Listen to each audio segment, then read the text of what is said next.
Good morning and welcome back to the Emporium. Today is going to be a review, but it's going to be for the movie distributor uh, Bayview Entertainment. You can currently get Bayview Entertainment through your Roku channel. It is a free service. I did find that out. It's free of charge. It doesn't cost you anything. You just download the app.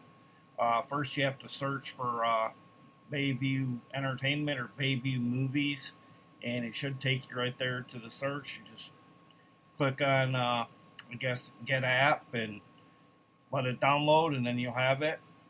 They have a vast number of movies on there. I've checked them out a little bit here and there.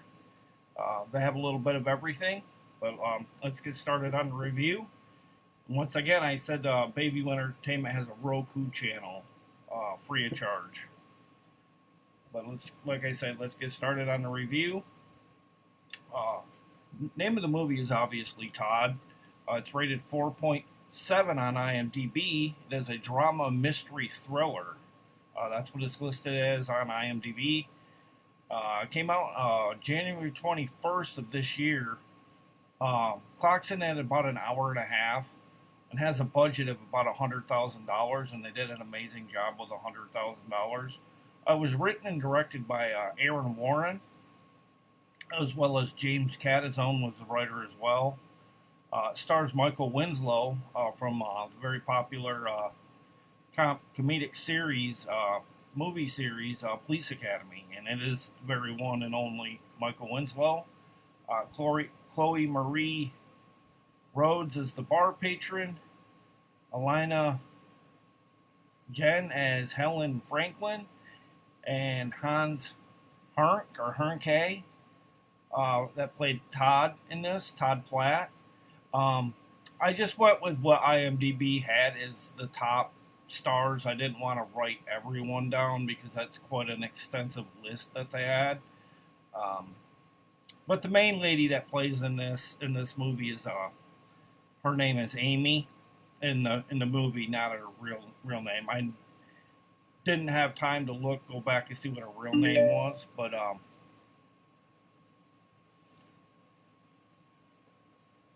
stars of this movie, like I said, were Michael Winslow, pretty much, and Amy. And the filming locations were done in and around Orlando, Florida.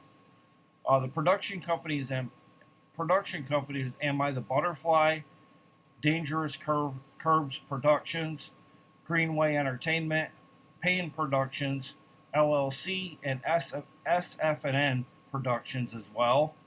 And our main distributor here was Bayview Entertainment. The tagline for the movie is The Odd Man Out. And it very much fits the tone of this movie with this actor that played in here because he is very odd. But it's no fault of his own, really. We'll find that out later on. But we open the thriller with Todd laying in his bedroom, where he starts off his day with a morning schedule, goes to the bathroom and whatnot. And his choice of breakfast on this morning is an orange, which he slices and kind of just sits there and panders, while he's eating it. We get a shot of him sitting on his couch, and we see in about he has 9 bottles of medication, so this tells you what he's kind of going through in this movie. He's probably out of his mind with all that medication. Todd is then shown going to a doctor's office, and he creeps the secretary out while he's waiting for his shrink. But she knows he's been there several times, so she kind of dismisses it, and they call him in. But before he goes in, he starts arranging the stuff on her desk like in an OCD fashion. I kind of relate with him here because I'm kind of like that too. He's moving stuff around on her desk till it meets his approval, and she just kind of like looks at him. But people have to understand when you have OCD, it's not nothing you can help. It's just you see things different than other people. It's not doesn't mean you're strange at all. I'm thinking, in fact, I wish more people were, caring about things like that. It seems his daily problems he has this odd condition. He tells the doctor that the meds are not making him any better. It seems he's been getting he got an inheritance that probably because he's been going to the shrink and the medications and stuff that he's running up pretty big bills, and the inheritance is nearly gone. It said that his parents died in a car crash tragically when he was very young. Uh, that it kind of explains why he's kind of got this major depression going on, and the world kind of feels like it's rejecting him. He tells the doctor that he's he well, no, the doctor tells him maybe to get a job, maybe to kind of keep his mind at bay, and that the doctor said he will prescribe him something different as the other medicine's not working. He finishes his session hoping that is the problem. The next scene, we see Todd then bump into a girl who is window shopping, and she's not happy at first because I think it startled her, and then he's not overly happy about, but he sees it's a younger lady around his age, and he's trying to meet somebody more or less here and there. But then she becomes overly apologetic to him. She feels bad about scolding him, and then apologizes to him and he tells her just to be careful. And they both go their own way. But you get the feeling that they will meet up later in the movie, more or less. And this is when it's established her name's Amy. Well, it isn't established that her name's Amy, but I wrote it down here as a reminder to what her name is in the movie for me, not so much the viewer. Todd then goes back to his place where he falls asleep, but not without talking to himself about all the bad stuff in his life going on. We then see Todd's doctor, and he's at home having dinner with his family. The doctor seems to be at odds with his family over just about everything. His wife claims it's from all the stress of his job. She tells the daughter later on. The daughter in this, I can kind of see why the father's kind of bitter towards the daughter. She's kind of spoiled in certain scenes in this, I feel. Like, Dad, you don't spend enough time with me, that kind of thing. And I don't know if she realizes it, but when you're a shrink, like, you bring your problems home. I mean, I know it's hard. I know they separate home life from being a shrink, but it's kind of hard to separate stuff when stuff's, stressing you out. And I think his job leads him to be kind of an alcoholic, if you will. But I mean, I kind of get it too, though, just because I wouldn't want to hear somebody's problems all day. It's got to be very negative and, not a very positive experience. They have a bit of a fight at the dinner table. So he goes into the TV room, and the wife walks in, and they have a heated discussion about his lack of love for his daughter and the lack of time he's spending with the family. She tells him he needs to find a better way, more or less, or he's going to lose the both of them if he's not careful. And then it cuts away from that scene, and then we see the girl who Todd bumped into working in a diner as a waitress, and a friend of hers, another waitress, points that there's this odd man sitting in a booth all alone, and she tells her she kind of knows him, and she tells her friend that this is a guy that she must have told her friend at the diner that she ran into at the store window. It just so happens that he's sitting in our main girl's station, and she has to go wait on him. So she takes his order, and he starts to get nervous and make a really corny joke when she comes to wait on him. The thing is, all he orders at this time is a glass of water. She leaves, and he gets out a bottle of pills. She goes back and tells her friend at the diner that Todd is kind of a cute-looking guy, but she says he's a bit odd, and they both agree. I don't really know how the one friend really knew too much about Todd from a distance. I mean, you can be socially awkward, but she was already judging him which I thought was kind of, I don't know how you want to word it, kind of presumptuous. Like, you can't look at somebody and say, well, that guy's weird. You know what I mean? You can, but you can't. You know, it's just kind of, I don't know. I just thought they were kind of reaching there. Like, we don't really know if somebody's odd until we get to kind of, meet them a little bit. Uh, she thinks overall he's cute, and she goes there. She back to him, and she thinks he's harmless more or less. And she tells when she goes back that the owner doesn't like people to just order water, obviously, because I mean, how much could you charge somebody for water, and they're taking up a booth, for something from somebody that could, be buying an entree or whatever. Uh, he tells her he is fine, and he more or less semi slams down a small stash of cash on the where he's eating, and it kind of hints at a bit of a temper. He leaves. Then they notice another man who thinks the two waitresses notice a guy at the end of the uh, at the front of the restaurant. They notice that he's sitting there, and they look. The one girl thinks he looks really familiar, like he's an action star or whatever. It seems like our waitress friend here is trying to set up the girl Amy with this action star, if you will, or alleged action star. He seems overly flirtatious with her for not really knowing her. He's more or less selling her a bill of goods about how if they go back to her apartment, that maybe he can get her a few small parts in the film.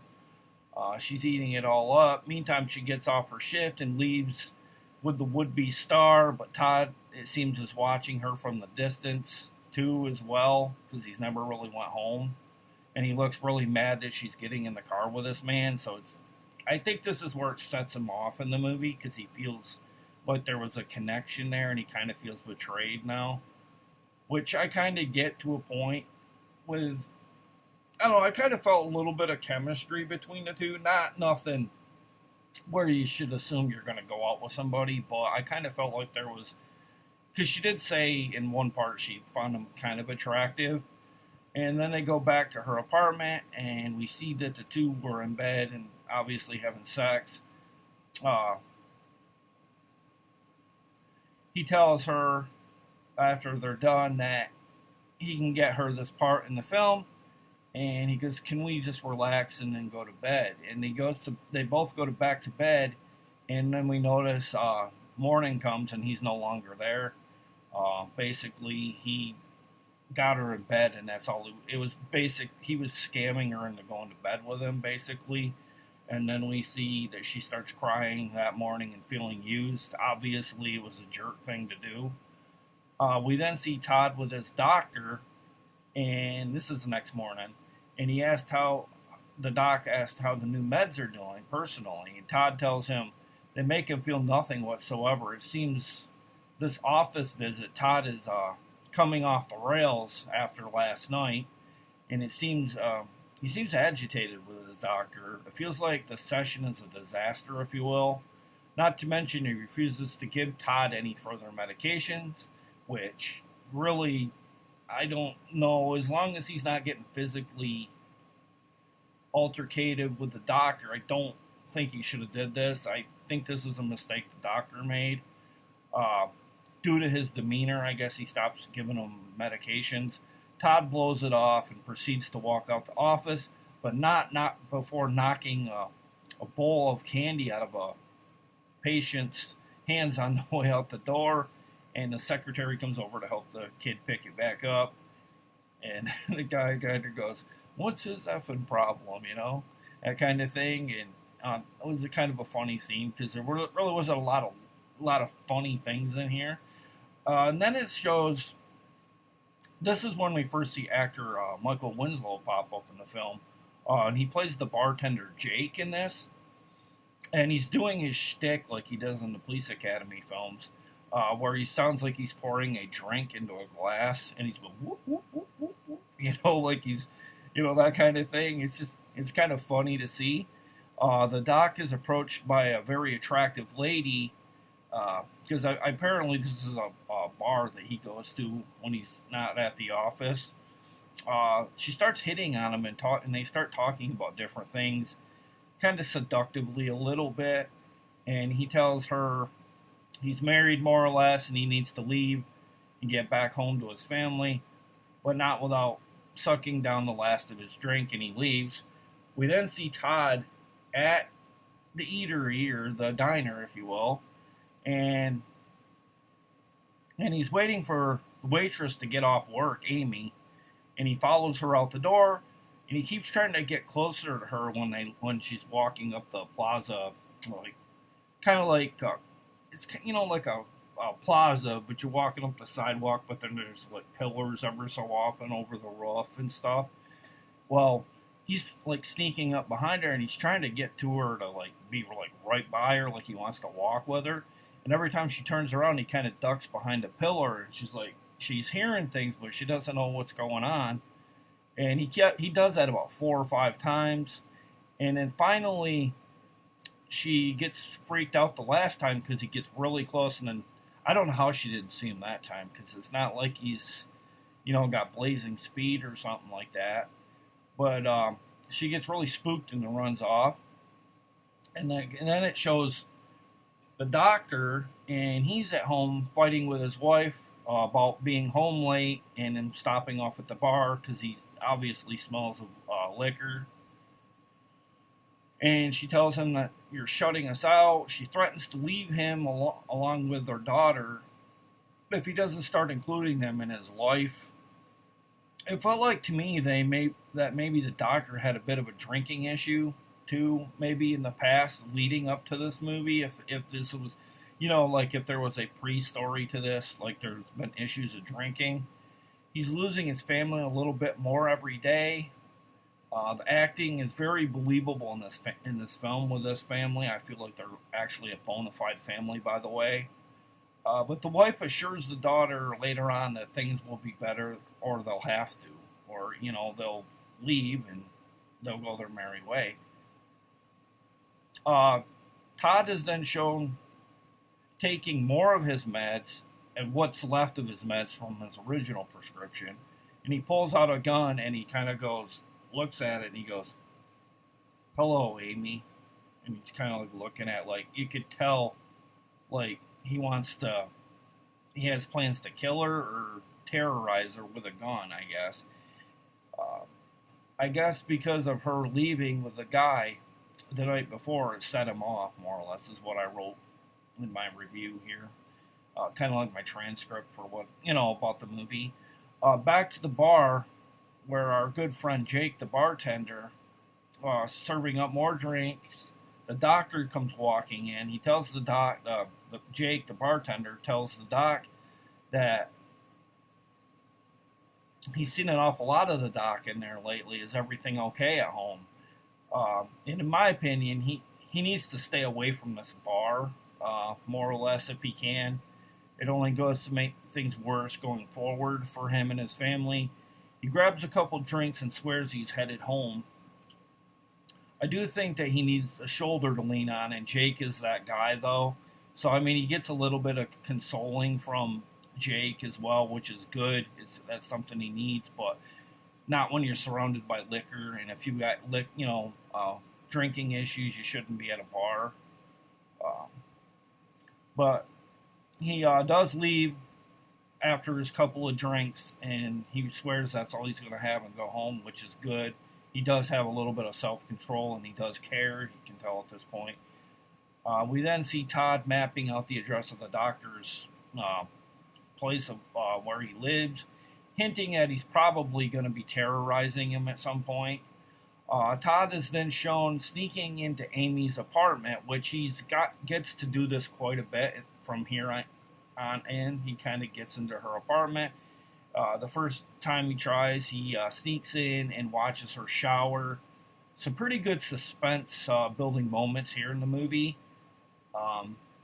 it's kind of creepy, to see a guy walk in and see a girl showering and he's just kind of like enjoying it. And it's, I don't know, just the way his facial features and demeanor is kind of creepy here.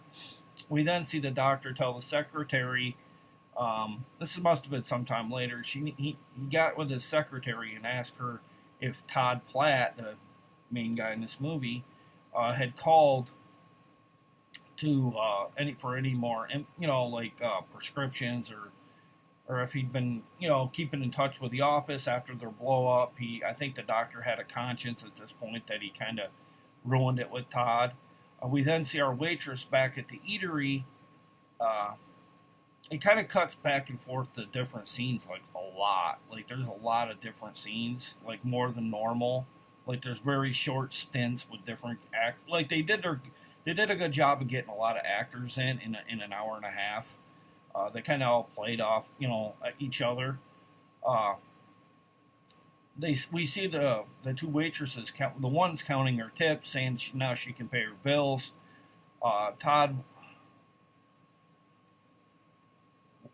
Todd wants apparently is there as well, uh, and they start to make a wager with each other that Todd in the diner will only order water.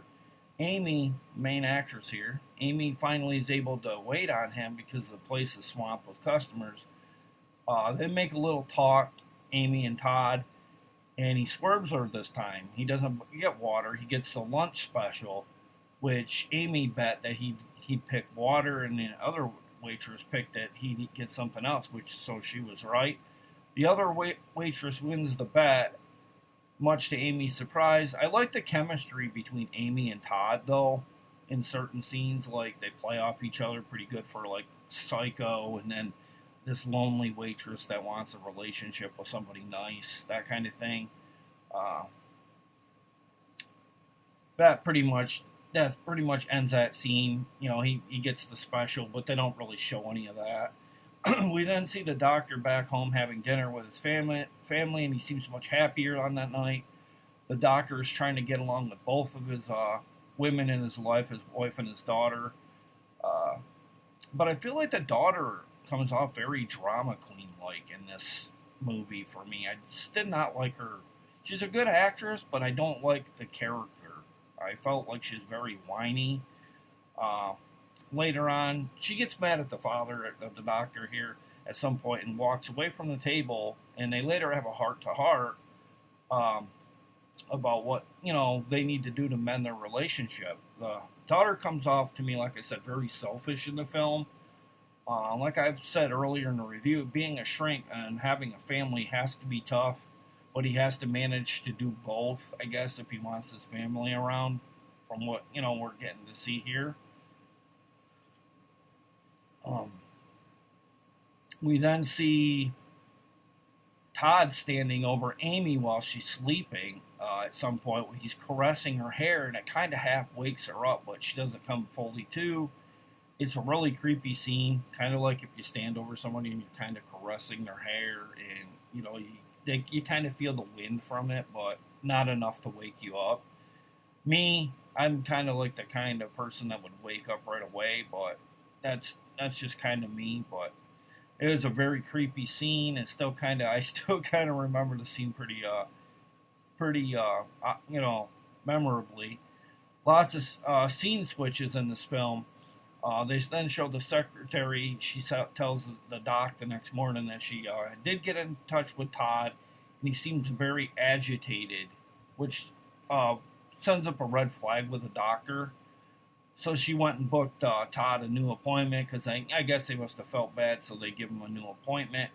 Amy is then seen coming home from work, but not before she is approached by her landlord, who tells her that the door was open about an inch, and she goes, "No, it wasn't." She goes, "I locked the door," and I've come to find out it was open. They didn't show it, but he assures her it was open. And he asked her, "Do you want me to go in and look around to make sure no one's in there?" And she's like, "No, that's not necessary." And we then later see Todd going through a stack of pictures of Amy. I guess it must have been pictures he was taking, I guess. Um, he's looking at them obsessively and looking for one in particular. And in the bag, he gets the picture he wants, and he starts to talk to it, and then he's cutting around with it, with these little Fisker scissors, and he's like cutting her outline, and he puts it on a board, and then later it's showed that he's got a whole board full of Amy, like he's obsessed with her. And then he puts the one picture at the time he had none on. He puts the picture on the wall, and it's like this bluish purple cork board kind of thing, and he starts talking to her like she's there. A very odd and creepy scene. Another one. This is where the movie kind of gets on the creepier side. Not that it was a creepy for me because I've seen it all, but it would be for if you're especially if you're a single girl living alone. Todd is then shown going to his new session with the doctor. The doctor tells him that they need to start over again and bury the hatchet, more or less. But Todd is already looking for arguments. He begins to start asking the doctor personal questions about his family life, which is not what you do when you go to a shrink. You don't start asking the shrink about what's going on in their life, because they don't. I know that for a fact. I've attended anger management classes before, and I've had therapy sessions with a doctor before, and they don't like it if you ask questions. I think I asked a question like that once, and I didn't it wasn't nothing personal. It was just a question, and they don't like it when you ask questions. So the doctor turns it back on Todd, and Todd starts to talk about the doctor's home address, which starts troubling the doctor, because why do you want to know where I live, that kind of thing. Todd keeps repeating his address and letting us know as the viewer that more or less he's probably going to come to his home at some point and terrorize his family. Todd is then shown later on. He's come into her house so often, he more or less reveals himself as he is coming into her apartment. He's sitting in her chair. He then pops up and hands her a rose. And at first she doesn't realize it's Todd because he doesn't have his glasses on, which he still look like Todd to me, but we're supposed to sell this part of the movie as he more or less looked different without his glasses. She asked him about how did he get in her house, and she wonders how he knows her name, because he finds it out without her knowledge. She tries to call the police, but not before he aims a gun at her first. He tells her to put on the dress that he picked her out. He asks her to undress, telling her she's beautiful. There's no nudity in this scene. There is nudity in the film, but I didn't really want to get into that. It's not necessary. I just thought I'd tell the viewer at home or friends that are watching the review, in case that bothers them. He then wants to dance with her. He tells her he does not want to hurt her. He loves her. For some reason, she don't recognize him, like I said, until he puts the glasses on. It's a pretty good tension between the two. He asks her if she loves him. She doesn't answer him, so he starts to choke her, but then he feels remorse for what he did to try to hurt her, just over asking her about loving him. Then Todd points the gun up to his face, and then he feels humiliated that he harmed her a little bit and thinks about killing himself, but chooses not to do so. This is where we see him. I don't know if he went back home after he ran out of there, or if he was out in her living room and he was going crazy. I think he went back home. It's kind of confusing because it was like bing and bing, and it was like he wasn't there no more, and he was like looking at all, they had all these pictures scattered. I guess it must have been back at home, but he was going like this, and he's kind of like an autistic kid would do, putting his hands over his ears, screaming and whatnot. I wonder if he didn't have a form of that as well, because he kind of seemed distant at times when someone would confront him. We then see Todd targeting the doctor, where he sees the daughter getting home late, and he does, in fact, go over to the doctor's house. Starts saying stuff that she has no idea what he's even talking about because she doesn't even know who he is. He's a patient of her dad's. Uh,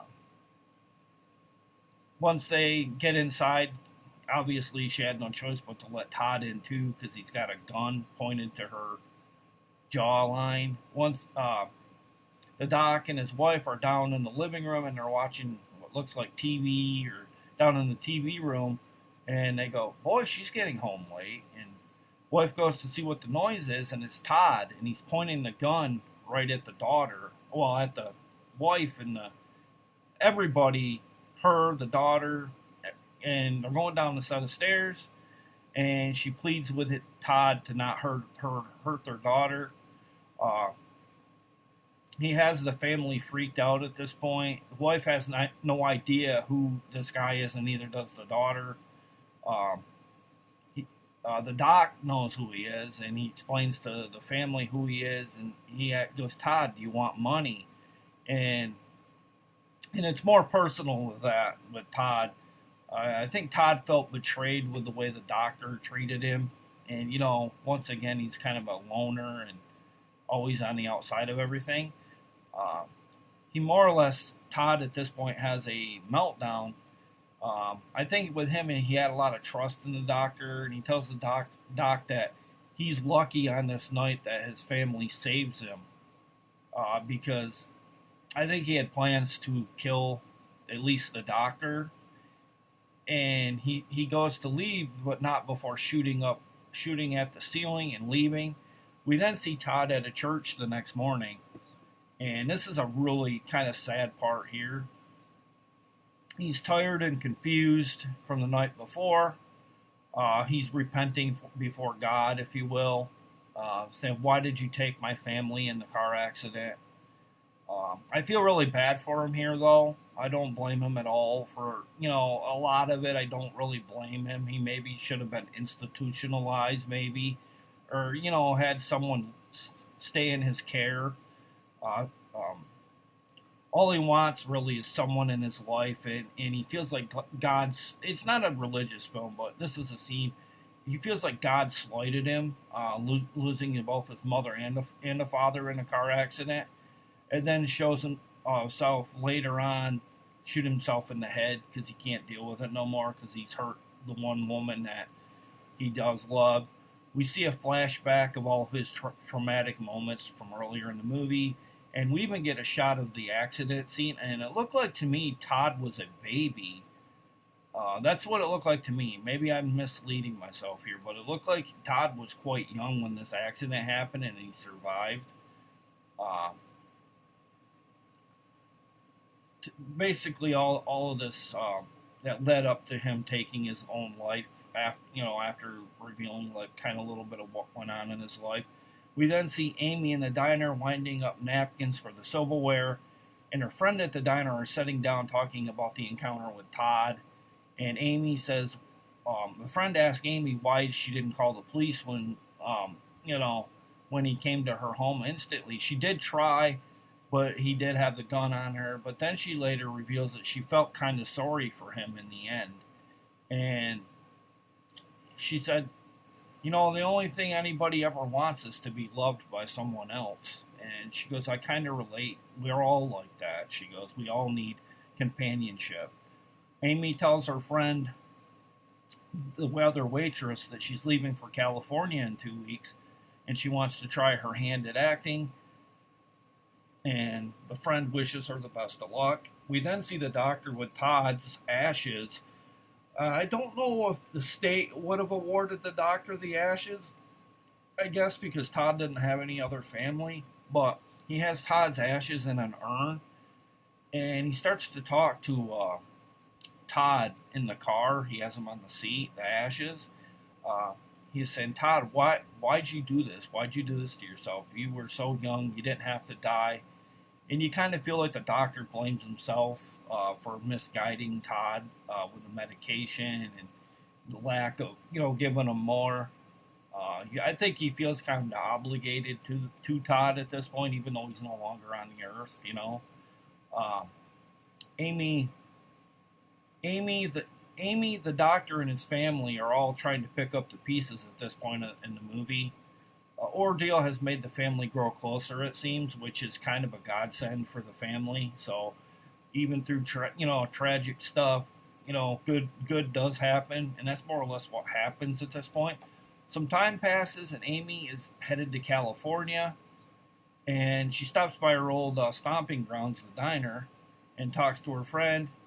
And this is when she's about to leave for good for California. It's a bit emotional between the two waitresses, more so the one that's going to stay and work at the diner. We then see the doctor checking his watch. This is the final scene in the movie. We later see the doctor checking his watch, like he's got another session. Or maybe he's thinking of Todd in the sessions as well. He kind of like snickers a little bit. He walks away from his desk, and for some reason the camera angle pans on the urn with Todd's ashes. It's almost acting like it's gonna like he's gonna be ghostly or something. That's the vibe I got. I don't think that's what they were going for, but it kind of ended like that. Like there was a reason for panning on that. Like he's not really gone. I don't know if maybe they're gonna think about making a sequel and it'd be like paranormal. I have no idea. Maybe I'm reading too much into it. But I really enjoyed this film. It kind of felt a little bit like 1 Hour Photo with Robin Williams, just a different setup, a different plot. It was a pretty fun little film. It flew by. I resonated with a lot of the things going on because, if you're not I'm a little bit socially awkward, so I kind of get where Todd at times was kind of maybe looking at it differently than everybody else, but this was a fun little film. And like I said, it was made for $100,000, and they did the best with what that 100,000 for the locales. They had some nice, little scenery backdrops and stuff for $100,000 film. It definitely felt much bigger than that to me. Maybe near the $1 million range, maybe not quite that high, but they did a lot with very little. But it's a pretty good little thriller. It's not overly scary. There's really not much violence in it, really, per se, versus some stuff I review. But it was a good little thriller, and I do like a nice little taut thriller like this. I do recommend this one. But this is from Bayview Entertainment, and this is my review for this. What day is it? Tuesday. Yeah, Tuesday. And that's my review for Bayview Entertainment. And I do recommend this. I'd give this one a thumbs up. Please check out Bayview Entertainment on Roku. It's a free service. And you all have a good Tuesday, and I'll see you again, everybody. Bye.